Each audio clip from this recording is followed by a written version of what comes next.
Hello everyone, welcome back to all in one Kannada YouTube channel. ಇವತ್ತಿನ ವಿಡಿಯೋದಲ್ಲಿ ಇದನ್ನು ಮಜ್ಜಿಗೆಯಲ್ಲಿ ಬೆರೆಸಿ ಕುಡಿದರೆ ವರ್ಷಗಟ್ಟಲೆ ಕಾಯಿಲೆಗಳು ಮಾಯವಾಗುತ್ತವೆ.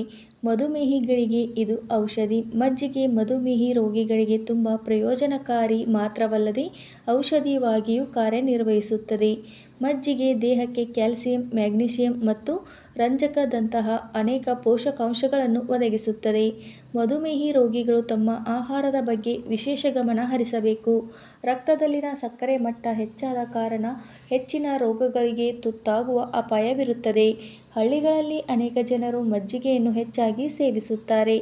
ದೇಹಕ್ಕೆ ಅಗತ್ಯವಿರುವ ಪೋಷಕಾಂಶಗಳು ದೊರೆಯುತ್ತವೆ. ಹಿಂದಿನ ಕಾಲದಿಂದಲೂ ಜನರು ಆಹಾರದಲ್ಲಿ ಗಂಜಿ ಅಥವಾ ಮಜ್ಜಿಗೆಯನ್ನು ಸೇರಿಸಿಕೊಳ್ಳುತ್ತಿದ್ದರು.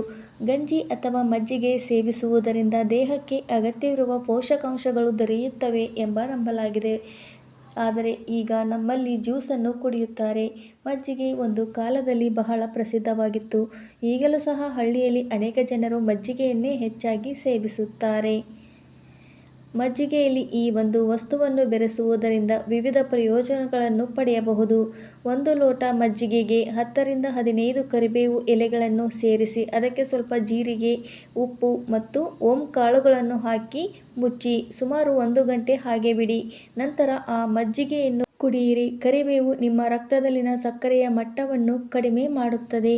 ಈ ರೀತಿಯಾದ ಮಜ್ಜಿಗೆಯನ್ನು ಕುಡಿಯುವುದರಿಂದ ದೇಹದಲ್ಲಿನ ಹೆಚ್ಚಿನ ಕೊಲೆಸ್ಟ್ರಾಲ್ ಕಡಿಮೆಯಾಗುತ್ತದೆ ಹಾಗೂ ಮಧುಮೇಹಿ ರೋಗಿಗಳಿಗೆ ಈ ಮಜ್ಜಿಗೆ ತುಂಬನೇ ಉಪಯುಕ್ತಕರವಾದದ್ದು. ಈ ಮಜ್ಜಿಗೆಯಿಂದ ಅನೇಕ ರೋಗಗಳಿಗೂ ಕೂಡ ರಾಮಬಾಣವಾಗಿ ಕಾರ್ಯನಿರ್ವಹಿಸುತ್ತದೆ.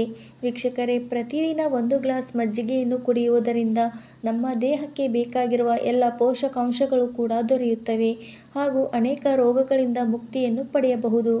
ವೀಕ್ಷಕರೇ, ಈ ಮಾಹಿತಿ ನಿಮಗೆ ಇಷ್ಟವಾಗಿದೆ ಎಂದು ಭಾವಿಸುತ್ತೇನೆ. ಈ ವಿಡಿಯೋ ಇಷ್ಟವಾಗಿದ್ದಲ್ಲಿ ವಿಡಿಯೋಕ್ಕೊಂದು ಲೈಕ್ ಮಾಡಿ ಹಾಗೂ ಈ ಥರ ವಿಡಿಯೋಸ್ಗಳಿಗಾಗಿ ನನ್ನ ಚಾನಲನ್ನು ಸಬ್ಸ್ಕ್ರೈಬ್ ಮಾಡಿ. ವಿಡಿಯೋ ನೋಡಿದ್ದಕ್ಕಾಗಿ ಧನ್ಯವಾದಗಳು.